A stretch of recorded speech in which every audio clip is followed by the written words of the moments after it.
I've written a book called Rising Democracies and the Fate of the International Liberal Order because I think we're at a moment in time in world history in which we've seen tremendous progress in the spread of democracy and human rights around the world, particularly in big, important countries in the global south. But more recently, we've also seen trends that are very negative, where we've seen backsliding away from liberal norms.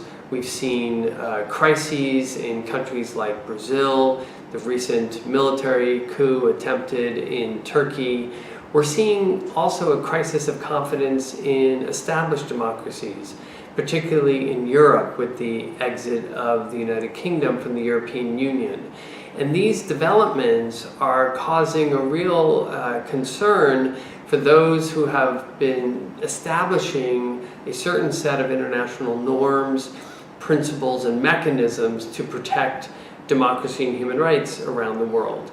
And those mechanisms are relatively healthy, I would say, particularly what's happening at the United Nations, at the Human Rights Council in Geneva. It's provided a very important venue, not only just for debate, but actual tools that are being used by civil society groups, by governments, to improve respect for international norms of human rights.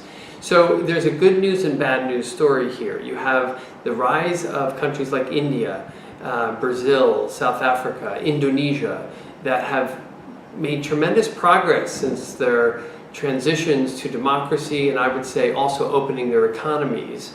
And that progress includes really concrete improvements in the lives of millions of their citizens when it comes to reducing poverty and addressing social and economic rights.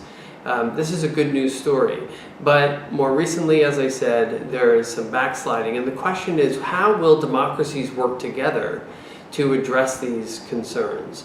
There are traditionally real divergences, conflicts between the North and South.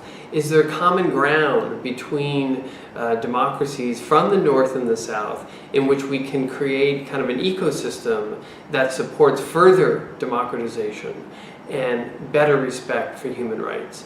I'm relatively optimistic for most of these countries, but more recently, certainly events in Turkey demonstrate that we cannot consider democracy guaranteed or fully consolidated, that it needs constant attention and support and strengthening. And on the other hand, I'm very encouraged by the progress being made in Asia, in particular India and Indonesia. And I think it's time for these countries to step up in their quest for greater leadership internationally and look at ways that they can contribute their own experiences in their own national context to support the general international progress toward greater respect for democracy and human rights.